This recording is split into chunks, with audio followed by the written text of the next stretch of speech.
Isang tao kinuha di umano ng mga alien.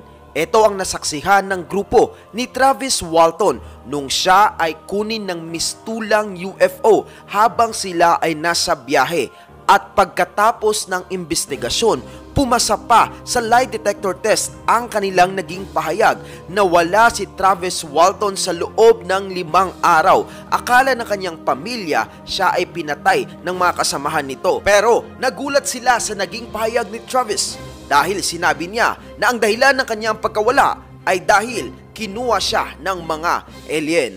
Well, gusto mong malaman ang buong kwento? Tara, pag-usapan natin yan.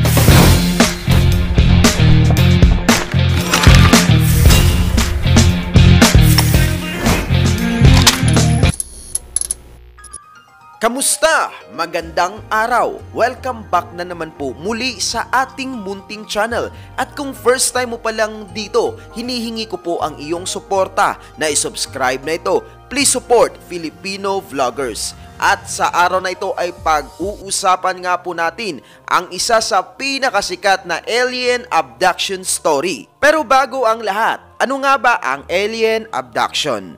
Well, sa literal na pagsalin, ang abduction ay pagdukot sa Tagalog. Kumbaga, pag sinabing alien abduction, dinukot ka o kinuha ng mga alien. At eto nga ang nangyari kay Travis Walton noong November 5, 1975. Siya ay nagtatrabaho noon sa kagubatan na ito, malapit sa Snowflakes, Arizona, kung saan napakatayog na mga puno dito at umabot sa halos 11,169 square kilometers ang laki ng naturang kagubatan. Marami itong mga ilog at mga lawa. At syempre, matatagpuan rin dito ang 400 species of wildlife. At talaga namang nakakatakot kung sakaling ikaw ay bigla na lang mawala sa kagubatan na ito dahil mahihirapan ang mga maghahanap sa iyo na ikaw ay makita. At eto nga ang hindi inaasahang nangyari kay Travis noong araw na yon. Kasama ni Travis noon ang 6 na kanyang katrabaho na mga timber stand improvement crew. Ang trabaho ng mga taong ito ay chinecheck ang kalusugan ng mga punong kahoy. Sinisigurado ng mga taong ito na nasa tamang forma ang pagtubo ng mga kahoy sa kagubatan. Tinatanggal rin nila ang ilang mga kahoy na hindi na tumutubo ng maayos o di kaya wala na sa kondisyon. At kasama rin nilang pinuputol ang mga kahoy na mura lamang kung ibenta sa market. Dahil dyan, may iwan na lamang yung mga kahoy na mahal ang presyo. At dahil sa mga timber stand improvement crew, lalong kikita ng malaki ang mga may-ari ng mga kagubatan.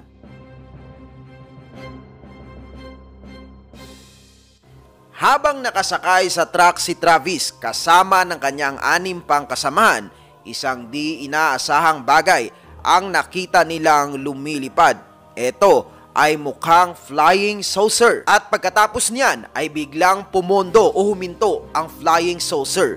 Mga 110 feet away ang layo nito mula sa lupa. Pagtataka at takot ang naramdaman ni Travis kasama ng kanyang mga kasamahan noong makita nila ang lumilipad na misteryosong bagay. At mas lalo pang nanginig ang kanilang mga tuhod nung bigla na lang nag-produce ng isang napaka-high pitch na ingay ang naturang flying saucer. Sobrang lakas di umano ng ingay nito at talaga namang napakasakit sa tainga. Ano nga ba ang misteryosong lumilipad na bagay na ito? Iyan ang katanungang bumabagabag sa isip nila Travis sa mga oras na iyon. Napansin niya at kanyang naobserbahan na wala namang nasaktan sa kanyang mga kasamahan at ang UFO ay nananatili pa rin sa kanyang posisyon.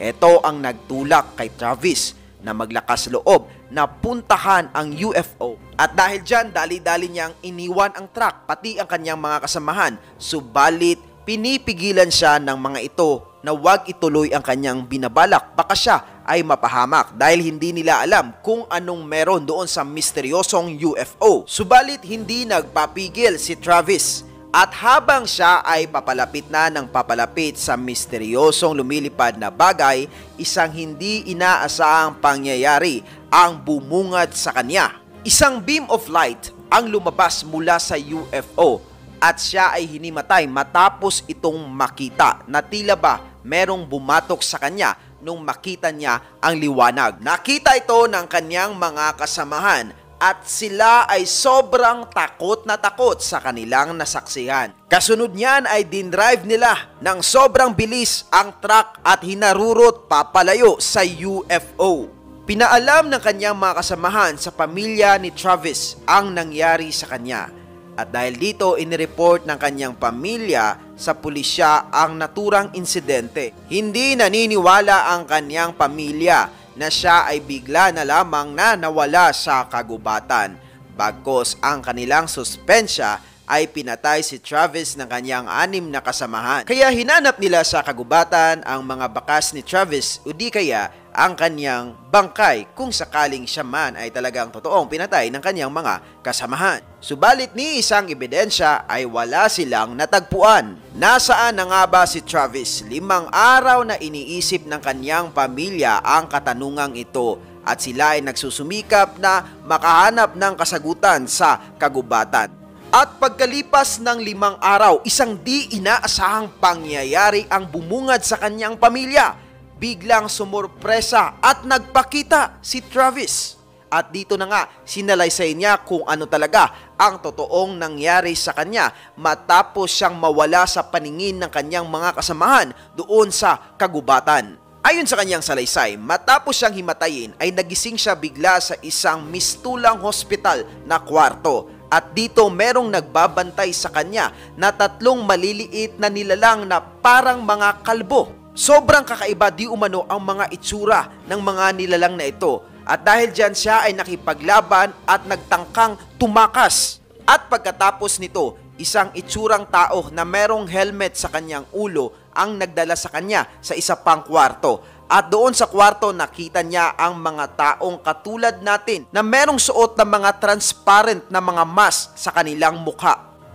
Anong lugar at sino ang mga nilalang na ito? Ito ang bumabagabag sa isip ni Travis sa mga sandaling iyon. Pagkatapos na makita ang mga taong merong transparent mask sa kanilang mukha, ay wala na siyang maalala. At pagkalipas ng ilang araw ay nakita niya ang kanyang sariling naglalakad sa isang highway at nasa taas niya ang flying saucer at ito ay papalayo ng papalayo sa kanyang kinatatayuan. Sumikat ang kwentong ito ni Travis noong 1970s at inimbestigahang mabuti kung ito ba ay may katotohanan. Gumamit pa sila ng polygraph test, isang uri ng lie detector noong panahong 1970s. At lumabas nga ang resulta na hindi nagsisinungaling si Travis Walton at pati ang kanyang mga 6 na kasamahan sa kanilang ikwinento na alien abduction. Kung kayo naman ang tatanungin, Evadgers, naniniwala ba kayo na alien ang dumukot kay Travis o mga tao lamang dito sa ating mundo? Well, I think that's all for today's vlog. Para sa marami pang konspirasiya, kakaibang kwento, political issue at mga reaksyon, patuloy lang na tumutok dito. Ako po si Evad PUP. Mabuhay ang bansang Pilipinas. Peace out! Boom!